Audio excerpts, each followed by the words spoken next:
Perkara yang paling penting di dunia ini adalah perkara iman. Apabila iman lurus, maka hati akan menjadi lurus. Apabila hati lurus, maka amal akan lurus. Apabila aman lurus, maka akan tercipta suasana dan keadaan yang baik. Apabila tercipta suasana dan keadaan yang baik, maka Allah Subhanahu wa Ta'ala akan ridho. Allah akan menurunkan keberkahan di mana-mana, dan doa orang-orang yang beriman akan dikabulkan oleh Allah.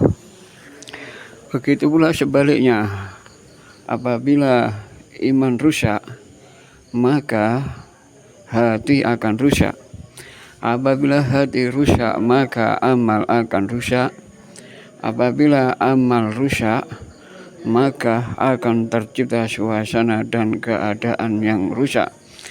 Apabila tercipta suasana dan keadaan yang rusak, maka Allah Subhanahu wa Ta'ala tidak akan ridho. Allah akan menurunkan bencana di mana-mana, dan doa orang-orang yang beriman tidak akan dikabulkan oleh Allah Jalla Jalaluh. Jadi suasana dan keadaan dipengaruhi oleh iman. Baik buruknya suasana dan keadaan dipengaruhi oleh iman, maka iman kita harus baik. Maka iman kita harus baik. Iman kita harus lurus. Bagaimana iman lurus? Iman lurus jika hati lurus. Hati lurus jika amal lurus. Amal lurus jika lisan lurus. Lisan lurus jika lisan digunakan untuk berkata yang baik-baik.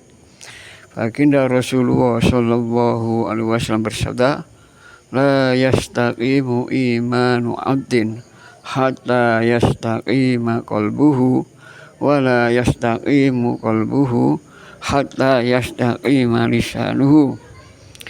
Tidak akan lurus iman seorang hamba sehingga lurus hatinya, dan tidak akan lurus hati seorang hamba sehingga lurus lisannya. Iman ini letaknya di dalam hati, dan hati dipengaruhi oleh 4 saluran, yaitu saluran pendengaran, saluran penglihatan, saluran lisan, dan saluran pemikiran. Dan yang paling berkesan adalah saluran pembicaraan. Maka bagaimana hari-hari kita bicara yang baik, bicara iman yakin, bicara kebesaran-kebesaran Allah. Contoh bicara kebesaran-kebesaran Allah, Allahu Khaliq, Allahu Malik, Allahu Razik. Allahu Khaliq, Allah yang maha menciptakan. Allahu Malik, Allah yang maha memelihara. Allahu Razik, Allah yang maha memberi rezeki. Kita hidup di dunia ini sebagai hambanya Allah, hidup di kolong buminya Allah, senantiasa kita makan minum rezekinya Allah, maka tidak pantas kita durhaka kepada Allah. Apabila ketiga kalimat ini sering kita ulang-ulang, maka akan timbul sifat qanaah dalam hati kita. Allahu Sami, Allahu Basir, Allahu Alim. Allahu Sami, Allah yang maha mendengar. Allahu Basir, Allah yang maha melihat. Allahu Alim, Allah yang maha mengetahui. Kita hidup di dunia ini sebagai hambanya Allah, hidup di kolong buminya Allah, senantiasa kita didengar, dilihat, diperhatikan oleh Allah. Maka malulah apabila kita bermaksiat kepada Allah. Apabila ketiga kalimat ini sering kita ulang, maka akan timbul sifat takwa di dalam hati kita. Apabila kedua sifat ini ada di dalam hati kita, yaitu sifat qanaah dan sifat takwa, maka ma'iyatullah, atau kebersamaan Allah akan bersama kita. Nusratullah atau pertolongan Allah yang pernah diberikan kepada kita, yang pernah diberikan kepada Nabi akan diberikan kepada kita. Allah Subhanahu wa Ta'ala yang telah menciptakan suasana dan keadaan. Allah Subhanahu wa Ta'ala yang telah menciptakan suasana keadaan. Makhluk yang nampak maupun tidak nampak berasal dari khazanahnya Allah, diciptakan oleh Allah dengan kudrat dan iradatnya Allah tanpa bantuan makhluk. Makhluk tidak bisa memberi manfaat, dan yang memberi manfaat adalah Allah. Makhluk bisa memberi manfaat dan madarat atas seizin Allah. Allah kuasa, makhluk tak kuasa. Dunia sementara, akhirat selama-lamanya. La takhafu wa la tahzan, innallaha ma'ana. Jangan takut, jangan khawatir, sesungguhnya Allah bersama kita. Kekuatan yang menghantar, kekuatan yang dihantar, yang menghantar menyertai. Keperluan yang dihantar, yang menghantar mencukupi.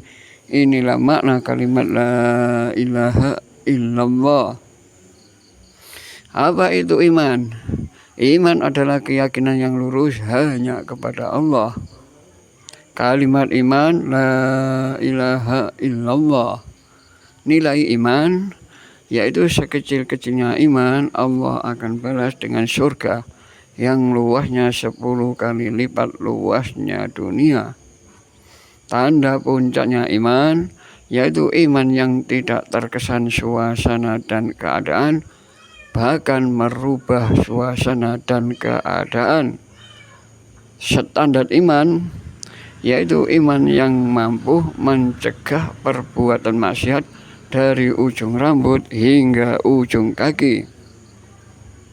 Tanda iman betul apabila hati meyakini bahwa kebahagiaan datangnya dengan amal agama. Tanda iman salah apabila hati meyakini bahwa kebahagiaan datangnya dengan benda-benda. Tanda amal betul apabila ada masalah diselesaikan dengan amal agama. Tanda amal salah apabila ada masalah diselesaikan di luar amal agama. Tanda iman lurus, hatinya selalu ta'aluk kepada Allah. Tanda iman bengkok, hatinya ta'aluk kepada makhluk. Tanda iman naik, dalam kehidupan sehari-hari selalu mengamalkan sunnah baginda Rasulullah. Tanda iman turun, dalam kehidupan sehari-hari mengamalkan perkara yang sia-sia. Tanda iman kuat, melihat kebaikan-kebaikan orang lain, menonjolkan kekurangan-kekurangan diri sendiri. Dipuji tidak bangga diri, dicaci maki tidak sakit hati. Tanda iman lemah, melihat keburukan-keburukan orang lain dan menonjolkan kelebihan-kelebihan diri sendiri. Tanda iman sempurna, yaitu iman yang tidak terkesan dengan maju mundurnya dunia. Perkara yang paling penting di dunia ini adalah perkara iman. Apabila iman lurus, maka hati akan menjadi lurus. Apabila hati lurus, maka amal akan lurus. Apabila aman lurus, maka akan tercipta suasana dan keadaan yang baik. Apabila tercipta suasana dan keadaan yang baik, maka Allah Subhanahu wa Ta'ala akan ridho.